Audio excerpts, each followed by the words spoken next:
When the world is just too much, turn it off and turn on positive, encouraging K-Love. I'm gonna praise. World off. K-Love on. K-Love is sunshine for my soul. I love K-Love. Listen now on your radio, online, or on the free K-Love app. K-Love makes me feel so good. Positive, encouraging K-Love.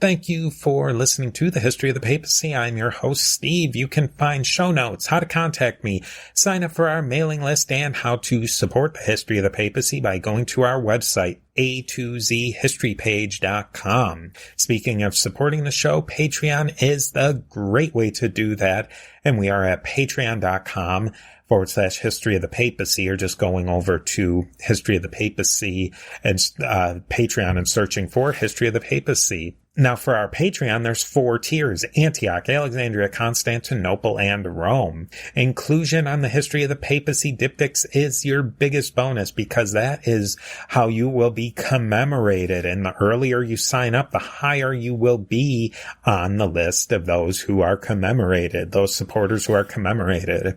Now, a little History of the Papacy /Diptychs fun fact.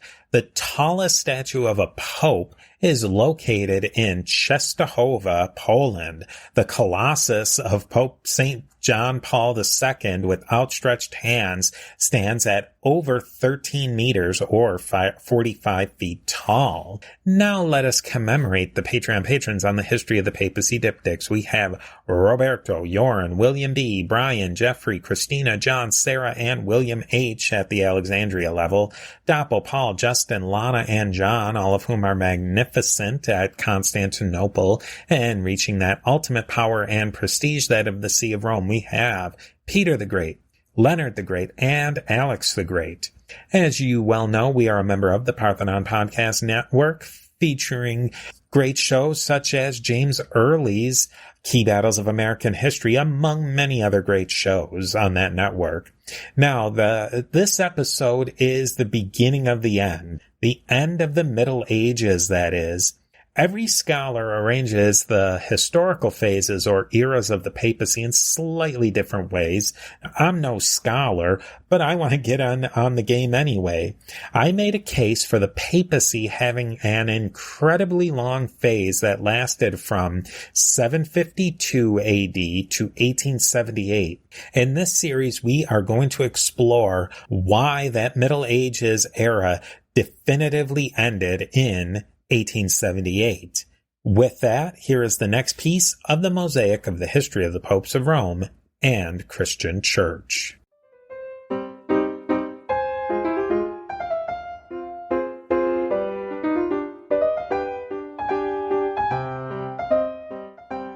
As you know, this podcast has episodes on individual bits of papal and church history, and then series on a time period or a topic in papal and church history.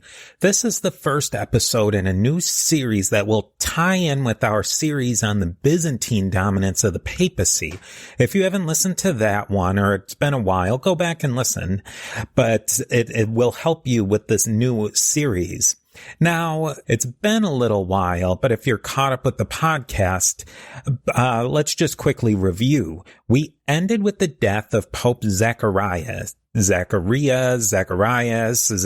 whatever. He died in 752, and this is traditionally viewed as the end of the Byzantine papacy. And this whole Byzantine papacy period is a bit controversial, and it was coined by a modern Greek scholar.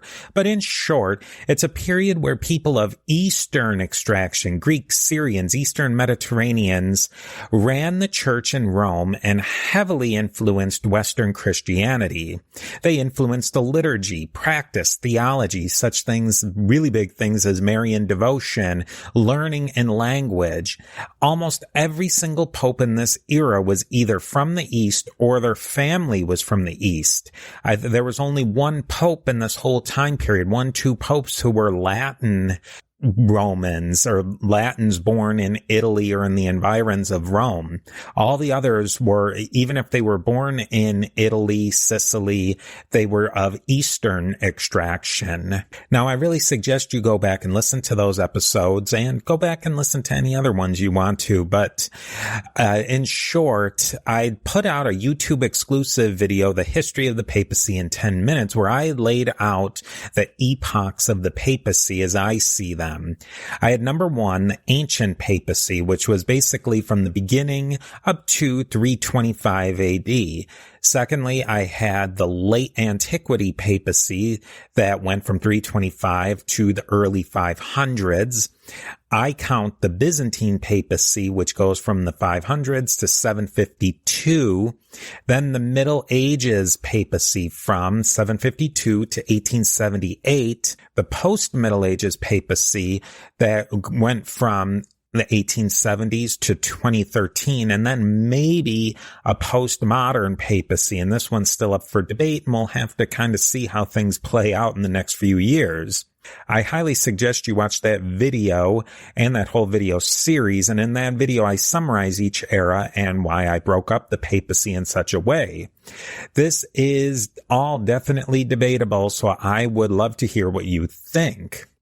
Now, we finished that whole series on the Byzantine papacy. Since then, we have had a series on where I interviewed scholars on all sorts of wonderful and interesting topics that are coming out of the academy right now. I've also had a short series on Irish and Celtic Christianity. So where do we go now? Just to set that up, let's talk about a couple of really key things from the Byzantine domination period. It ended in 752 with the death of Pope Zacharias. Obviously, that's just a convenience, but it's a really practical convenience. By about this time, most of the bonds that kept the papacy and the court in Constantinople were completely broken. We don't have things like Constantinople imperial approval of the papacy and papal elections anymore. The grants of land in Italy are not there anymore. The military protection of the Eastern Roman Empire, not important anymore. And then we don't really see any Greek, Syrian, or Easterners as popes anymore. That any of those people are starting to really be Latinized at this point and Westernized, if you will. Here's some of the key moments. It's seemingly not a big deal at the time, but a lot of these things would become really big deals. Here we have one of the key moments. Now, this moment was seemingly not a big deal at the time, but it sort of have a butterfly effect and become a really big deal. A group of bishops from Gaul, modern-day France, asked Pope Zacharias his opinion on Pepin the Short.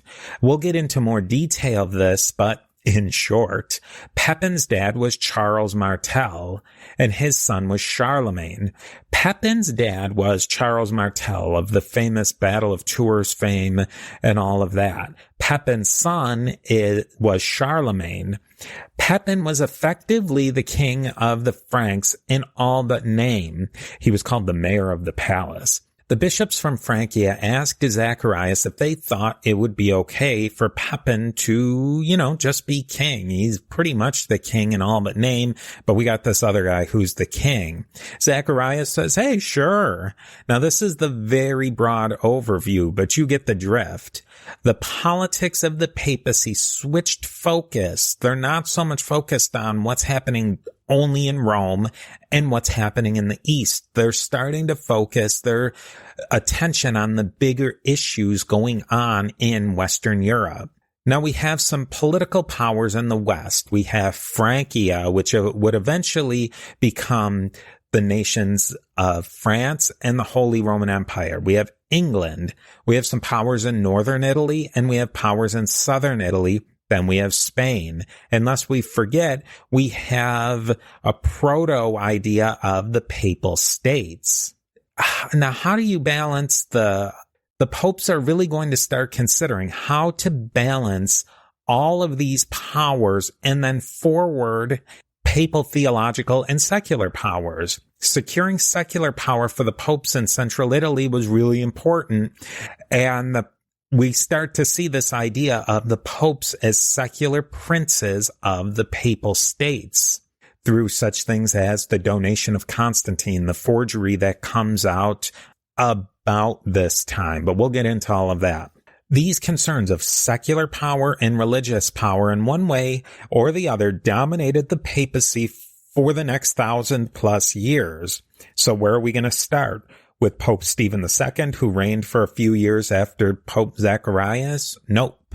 That's not what we're doing this time, because in the history of the papacy, we don't do things the way you're supposed to. We're actually going to go to the end of this era. As the title of this episode suggests, an end of an era. The end of what I'm calling the Middle Ages papacy, which I begin in 752 and which ends in 1878, is what we're going to focus on. We're going to focus on the end of this long series. In fact, the series, I'm calling it Back to the Future, and I want to see how this 1100-year phase of the papacy ended. I think that it's really important sometimes to look at the end and work your way backwards in a way, because we have the opportunity to do that with the hindsight of 2020. So it's really a journey we're all going to go on. Steve here with a quick word from our sponsors. When the world is just too much, turn it off and turn on positive, encouraging K-Love. I'm gonna praise. World off, K-Love on. K-Love is sunshine for my soul. I love K-Love. Listen now on your radio, online, or on the free K-Love app. K-Love makes me feel so good. Positive, encouraging K-Love.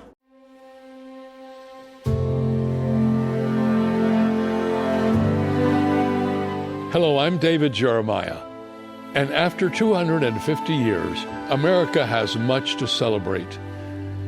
But this time is also a moment to seek the Lord, because the hope of a nation is not found merely in outward strength, but in hearts that are turned toward God. Scripture reminds us that revival begins when God's people humble themselves in prayer, seek His face, and walk in Christ's ways. That is where lasting strength begins. So, as we thank God for America's past, let us also ask Him for spiritual renewal in our future. May He lead us, strengthen us, and pour out His blessing on this land we so dearly love. This series is going to tell the story of the eventual decline and fall of the imperial papacy, the Middle Ages papacy, a papacy directly involved with secular politics, a papacy with a leader of a secular state. The Franks was where the story of the papacy of the Middle Ages began, and it's with France where it ends. The Franks gave the papacy the room in the 700s to be independent of the Eastern Roman Empire, and it was the French that took all that independence away from the papacy. Now, this episode will give you a lead up and reasons for the ending of the popes of Rome as players in the international political realm and as the leaders of a significant state. In upcoming episodes in this series, we'll talk about the beginning of the end with Pope Pius IX. We'll talk about the papacy's involvement in affairs around the world and things such as U.S. history, which U.S. history is another area of interest I have. And I think that we'll see that the papacy actually had some really interesting things to say and influences in U.S. history. We'll also talk about the really interesting explosion, you might almost say, of Catholicism in different corners of the colonial world around the globe. We'll also talk about the background of various isms that grew up in the 18th and 19th centuries and much, much more. So how do we get to the end? Pope Pius IX is the capstone of this entire phase of the papacy. The papal states are, at the end of his papacy, are gone. The Vatican City is all that they have left, 108 acres or 44 hectares of land. The papacy has very little direct say in international affairs. They have some soft power, but no more hard power. The religious power of the papacy changed dramatically with Pope Pius IX, but we'll definitely get into that. Let's back up just a little bit before we get there, though. The end of the road for the imperial papacy of that age was a long time in coming. Papal power had really been chipped away at over the centuries, really, the ending centuries of that 1,000-year period. And it really starts with the Protestant Reformation. Obviously, the Protestants and the Reformers, they had major problems with both the secular and the religious power of the Pope in Rome. Then we get the rise of the nation state and the post-Westphalian system. The papacy lost its place on the international stage right there. The Catholic absolute monarchs respected the popes, but they didn't feel they needed to follow the dictates of the papacy in lockstep. In this new world, as Professor Thomas Noble says, nobody's kneeling at Canossa anymore. We get to the Council of Trent. That's another thing that really makes a big deal for the papacy, which was held in the years from 1545 to 1563. It's a major church council.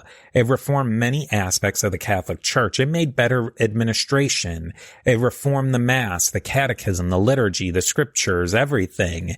It tightened up the church in many ways, that things that had gotten a little sloppy during the early Middle Ages, and in a lot of ways things that caused the Reformation. And it also set up a really big expansion of the Catholic Church in the next few hundred years.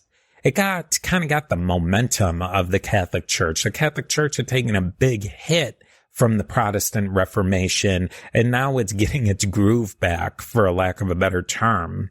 Then we get to the 1500s to the late 1700s. The popes did what popes did. They tried to balance the powers in Europe to protect Catholic Christianity's interests and secure and protect the interests of the papal states in their secular role. Many things went on, but we have to fast forward to the French Revolution to really get where we want to go. The 1789 to 1878 time period was like a boxing match for the papacy as an institution. The French Revolution and the Enlightenment were the first round. The papacy was down on points, and it looked like the papacy was about to get knocked out, but they hung in there. We get Napoleon. The papacy's knocked down and barely gets up before the 10 count. The papacy staggers back into its corner. But then the popes come out in round 3 winded, but they have a little fight left in them.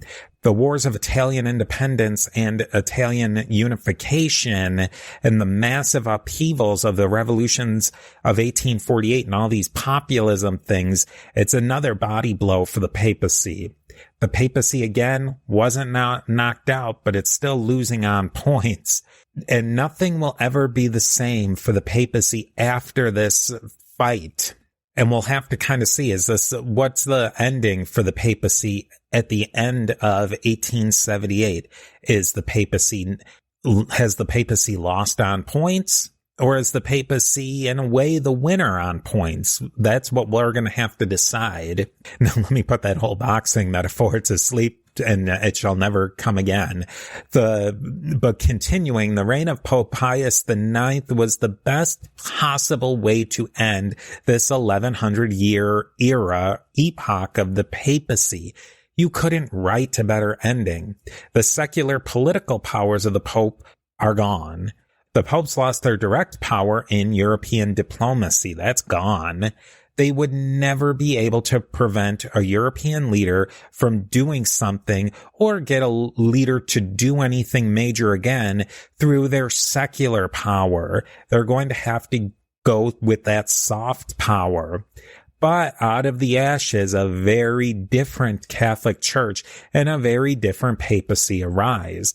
Pope Pius IX began to write the script for a papacy that was going to be central to everything religious in Europe and in Catholicism. Pius IX completed the biggest consolidation of religious power in the history of the popes of Rome and Christian Church. He gets papal infallibility. That's a great story that we're definitely going to get into. As we progress through this series, we will talk about a great many topics. We'll talk about what changed in the late 1700s that brought the papacy to this point. We'll talk about all the isms that the church was confronted with: capitalism, communism, socialism, and much, much more. We will also get into a few excursions, as you know we will, to see what was going on with the church in other places around the world. Like I said, particularly in the United States during the Civil War. Everyone wants to say that the U.S. wasn't founded as a Protestant country. Maybe that's true, but one thing is it was definitely not founded as a Catholic country, but Catholicism really started to grow as more Catholic immigrants came to the country, and not just the United States, but also countries in South America, Canada, and other places around the world. And those Catholic immigrants are going to have a huge impact and effect on what goes on in those countries. In the early part of the 1800s, Catholics were small in number and not a huge voice in how things were done. As immigration from places like Germany and Ireland and Italy grew enormously, the religious character of big chunks of these lands really changed. Then we talk about Pius IX. He's a big man and a long papacy. He casts a very long shadow on the church. I'm really excited about this series. I do love the Middle Ages and I love early church history, but I've really become interested in this 18th, 19th, and 20th century churches as well. It's an incredibly dynamic time, and there was an enormous amount of change. Secular power and religious power of the papacy are completely changed. It's the end of the Roman papacy as we know it, and it leads to a whole new papacy. We see the destruction of secular power of the papacy, but then the greatest increase in religious power in the papacy that the Catholic Church has ever seen. In church terms, this is current events. The time frame of the 19th century directly impacts the Catholic Church politics and practice to this day. Trends in church history play out over a long period of time. My goal is to explore this time period to show how what I call the Middle Age papacy ends and then go back to the beginning. So many questions to ask. How could events played out differently? I love the alternative history. What trends continued through this long 1100 years of the papacy? And then what also changed during the 19th century? So in my estimation, there's two key themes to this area we're going to keep going back to: the religious power of the papacy and the secular power. How are they ebbing and flowing? We will see the Pope's religious and secular power hit rock bottom in the early 1800s. If you're into what ifs, this could have been the end of the institution of the papacy. In the end, the power of the Pope would be supreme. But let's see how this happens. I'm glad you're here with me on this journey, and I will be talking to you again soon.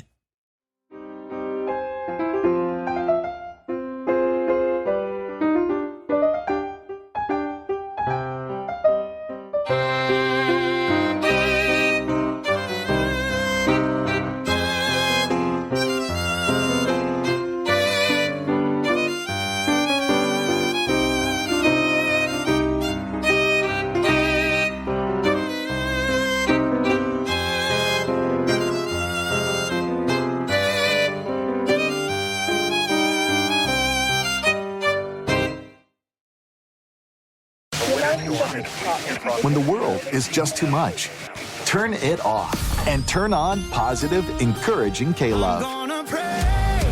I'm gonna praise. World I off. praise the mountains. K-Love on. K-Love is sunshine for my soul. I love K-Love. Listen now on your radio, online, or on the free K-Love app. K-Love makes me feel so good. Positive, encouraging K-Love. The Historical Jesus Podcast is the sweeping saga of the life and times of Galilean Jesus of Nazareth, as well as the faith, religion, and church founded to honor and disseminate his acts and teachings. Join me, Mark Vinette, on this fascinating journey through time, exploring the many great works of Christian theology, literature, architecture, music, and art inspired by the words and deeds of Jesus Christ.